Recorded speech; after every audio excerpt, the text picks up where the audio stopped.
मित्रांनो, 10,000 लोक पार्लमेंटकडे चालत निघाले होते.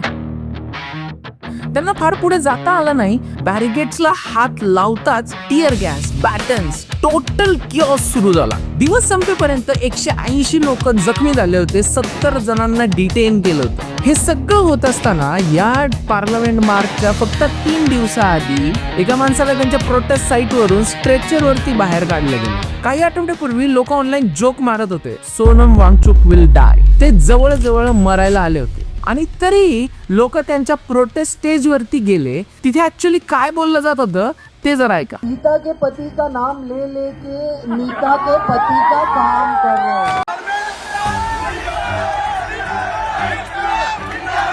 काश्मीर, मणिपूर, आपल्या देवांवरचे जोक्स. पण त्या 22 लाख विद्यार्थ्यांबद्दल काय, जे त्या रात्री झोपही शकले नाहीत? त्यांच्याबद्दल कोणीच बोलत नव्हतं. गेल्या 2 महिन्यात कुठेतरी हे एज्युकेशन बद्दल राहिलंच नाहीये. आणि गंमत म्हणजे कोणाला हे लक्षातही आलेलं नाही. सगळ्यात आधी एक गोष्ट क्लिअर करतो, मला स्टुडंट्सच्या त्रासाबद्दल कळते. जे नंबर्स मी आता दाखवणार आहे त्यांनी मलाही आतून एकदम हलवून टाकलंय. मी पूर्ण स्टुडंट्सच्या बाजूने पूर्णपणे. पण जो राग येतो ना, तर या गोष्टीचा येतो की हे आपला त्रास कोणीतरी दुसऱ्या अजेंडासाठी वापरत आहे. मुलांच्या एज्युकेशनसाठी उभं राहिलेलं स्टेज आहे ना, आणि त्याच्यावर कोणीतरी आपल्या देवांवरती जोक मारतंय. मित्रांनो, त्याचा नीटशी काही देणं घेणं नाही. मुलांच्या फ्युचरसाठी लढत असताना आपल्या देवांना मध्ये आणायची काहीच गरज नाहीये, अजिबात गरज नव्हती. म्हणून आज 2 गोष्टी वेगळ्या ठेवूयात, खरा त्रास आणि त्याचा वापर करणारी लोक.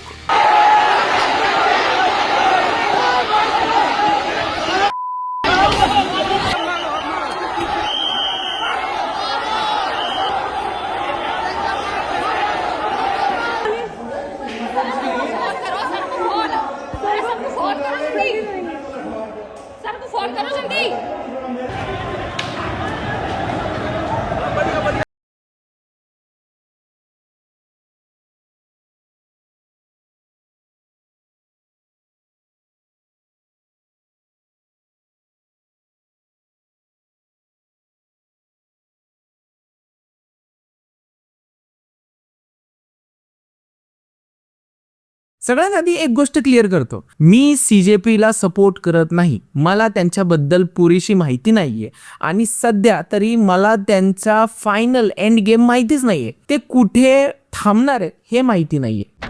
एक मुलगा डोळ्यासमोर आणा, कुठल्याही राज्यातला, कुठल्याही शहरातला, काही फरक पडत नाही. वय 17 वर्ष, मागे 2 वर्ष कोचिंग, पहाटे 5 वाजता केमिस्ट्री, रात्री 12 वाजता फिजिक्स. त्याला असं वाटतंय की मी इतकी मेहनत केली, आता सीट माझीच. पण त्याला कोणी सांगायलाच नाहीये ती एक गोष्ट, दरवर्षी 22 लाख मुलं नीट देतात आणि गव्हर्नमेंट सीट्स किती? 63,000 फक्त. जरा मॅथ्स करूयात आपण याबद्दल. म्हणजे प्रत्येक 35 मुलांमध्ये 1 मुलाला चान्स. त्यामुळे ही बहुतांश मुलांसाठी कधी टॅलेंटची टेस्टच नव्हती, ही लॉटरी होती. आणि आपण एक 17 वर्षाच्या मुलाच्या हातात 35 मध्ये 1 तिकीट दिलं आणि सांगितलं हा फेअर फाईट आहे, ही फेअर फाईट आहे. पण ही मुलं 35 मध्ये 1च्या लॉटरीमध्ये येतातच कशी? एक नंबर सांगतो, ऐकल्यावर खरंच लाज वाटेल. भारतातल्या 93% विद्यार्थ्यांना फक्त 7 करिअर ऑप्शन्स माहिती आहेत. Medicine, engineering, law, finance, design,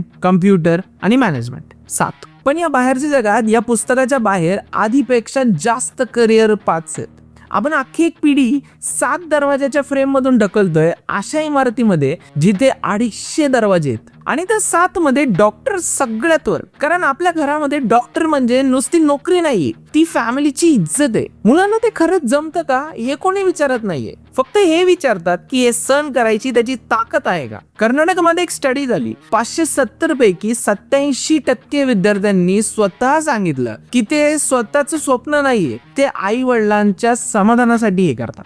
हे अम्बिशन नाहीये, हे ऑब्लिगेशन आहे. अम्बिशनचे कपडे घालून फिरतंय फक्त. तर आपण बघितलं की ऑड्स किती ब्रुटल आहेत आणि हे फनल किती नॅरो आहे. पण एक गोष्ट जवळजवळ कोणीच बोलत नाही, जे दरवाजे आहेत ते शांतपणे चोरले जातात.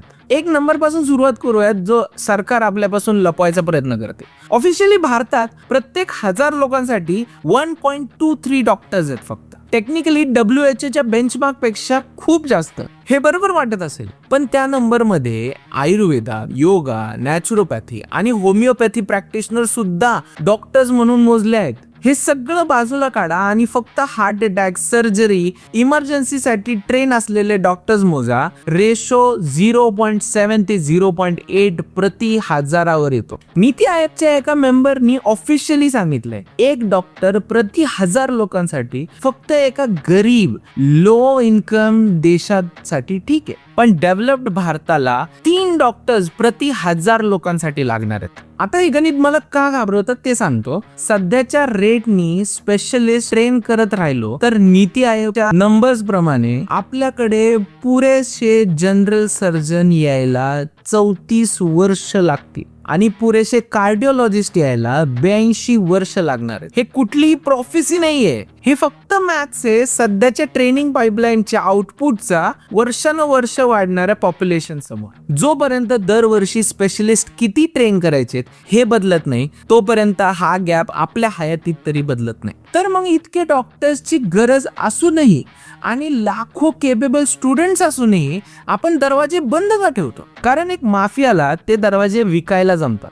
एक सीट कशी विकली जाते ते बघूयात. मेडिकल सीट्स भारतामध्ये विकता येत नाहीत, मग ते ऍक्च्युली कसे विकले जातात ते बघूयात. काउन्सिलिंग राऊंड मध्ये होतं एक टॉपरचं गव्हर्नमेंट सीट आधीच लॉक झालेलं असतं. एक एजंट त्याला 5 ते 15 लाख देतो एक छोट्याशा फेवरसाठी. प्रायव्हेट कॉलेजमध्ये अप्लाय कर आणि फक्त जायचं नाही. तो टॉपर त्या प्रायव्हेट सीटला मल्टिपल राऊंड साठी ब्लॉक करतो. त्याच्या खालचं कोणीच ते टच करू शकत नाही. राऊंड बंद झाल्याबरोबर तो शांतपणे सीट सोडून देतो. आता ती सीट कॉलेजकडे जाते आणि कॉलेज ती विकते. ती एक सीट 1 ते 4 कोटी रुपयामध्ये विकली जाऊ शकते. एजंटला कट मिळतो, टॉपरला कट मिळतो, कॉलेज कोट्यावधी रुपये कमवतं. हे हजारो सीट्सनी मल्टिप्लाय करा आणि तुम्हाला दिसतं एक हिडन युनिकॉर्न बिझनेस मेडिकल कॉलेजच्या आत चालणारा. आणि हे इथेच थांबणार नाही. NRI कोटा सीट्स जे नॉन रेसिडेंट इंडियनच्या मुलांसाठी असतात, जे जास्त फी भरतात त्यांना फोर्स्ड स्पॉन्सरशिप डॉक्युमेंट्स वापरून विकले जातात. EWS कोटा सीट्स जे भारतातल्या सगळ्यात गरीब विद्यार्थ्यांसाठी असतात त्यांना फेक इन्कम सर्टिफिकेट्स वापरून कोट्यावधी रुपये असलेल्या फॅमिलीजला विकल्या जातात. एका कॅन्डिडेटने एका EWS सीटसाठी 4 कोटी 23 लाख रुपये दिले.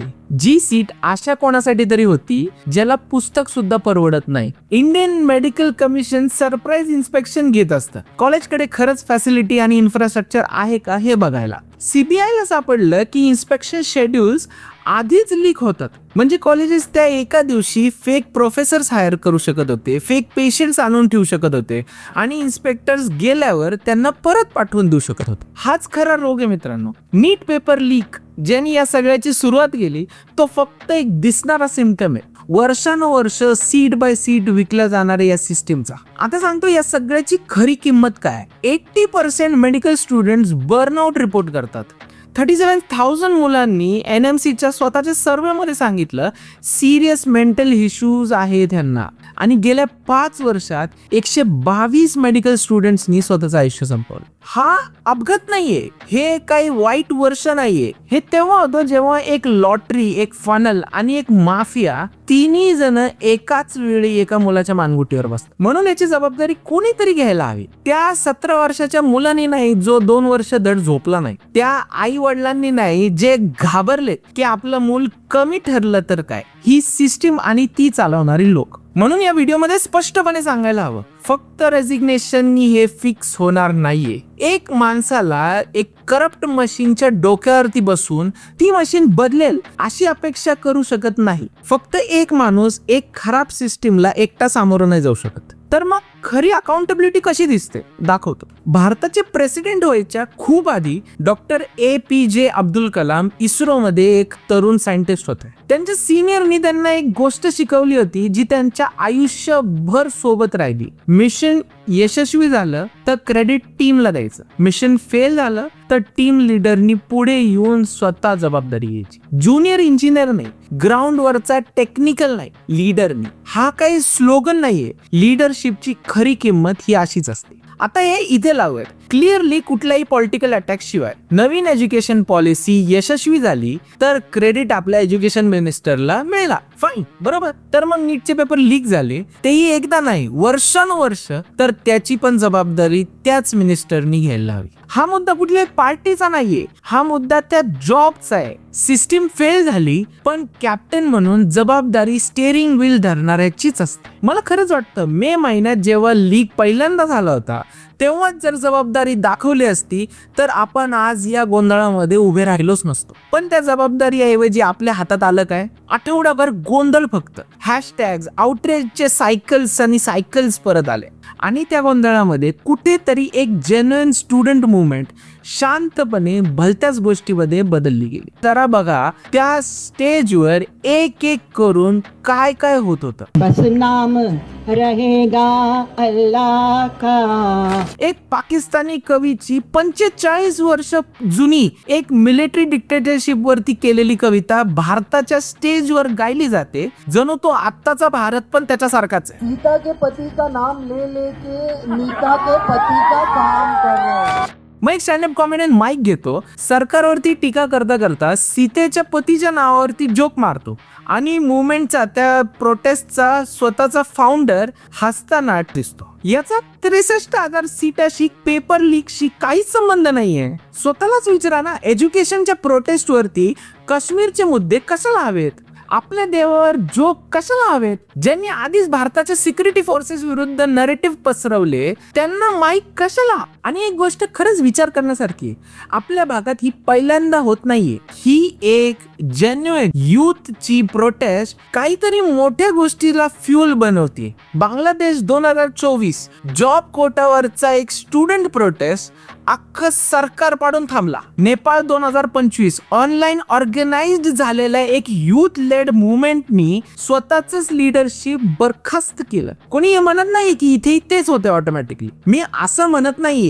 पण जेव्हा एक प्रोटेस्ट आपल्या ओरिजिनल डिमांड पासून सतत भलत्याच कॉज कडे ड्रिफ्ट होतो, तेव्हा प्रत्येक वेळा प्रश्न विचारायला हवा, या ड्रिफ्टचा फायदा ऍक्च्युली कोणाला होतोय आणि तो स्टुडंट्सना होतोय का? एक मुवमेंट सतत भडकाऊ मुद्द्यांकडे वळत राहते तेव्हा तो ड्रिफ्ट अपघात नसतो, तो पॅटर्न असतो. आणि पॅटर्ननी प्रश्न विचारायला हवेत, वर्डिक्ट न देता. बघा आता किती हात याचा तुकडा घ्यायला आलेत. तर मग ऍक्च्युली हे फिक्स कसं करायचं? आरडाओरडा नाही, रूट काय याचा? पहिलं तर शाळेतच खरं करिअर काउन्सिलिंग सुरू व्हायला हवं. मुलांना आधीच 250 रस्ते दाखवायला हवेत, फक्त 7 रस्ते नाही. दुसरं म्हणजे व्होकेशनल वर्कला रिस्पेक्ट द्यायला हवा.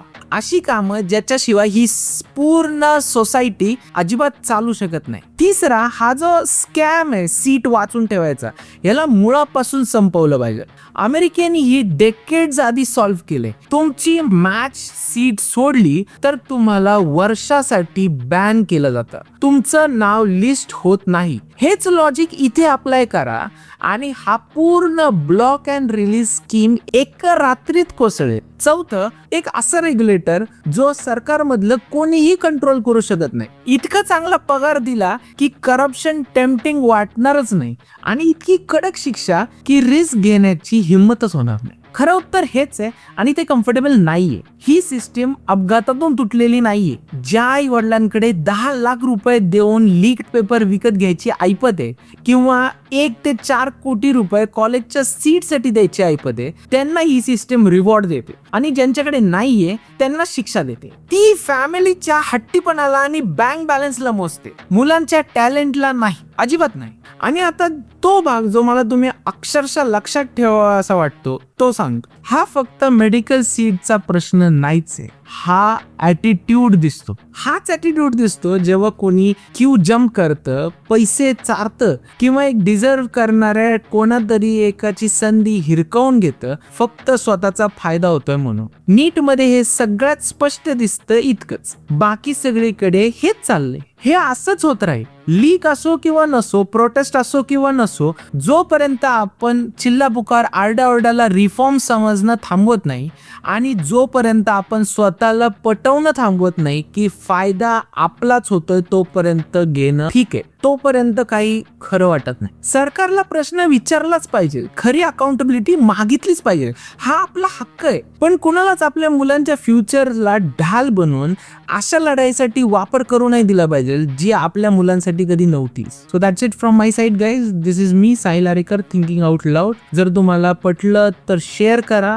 कारण हे कन्व्हर्सेशन तेव्हाच मिनिंगफुल ठरतं जेव्हा आपण कन्व्हर्सेशन करतो, एकमेकांवर ओरडत नाही. सो लाईक, शेअर, सबस्क्राईब नक्की करा. I will see you in the next episode. Thank you.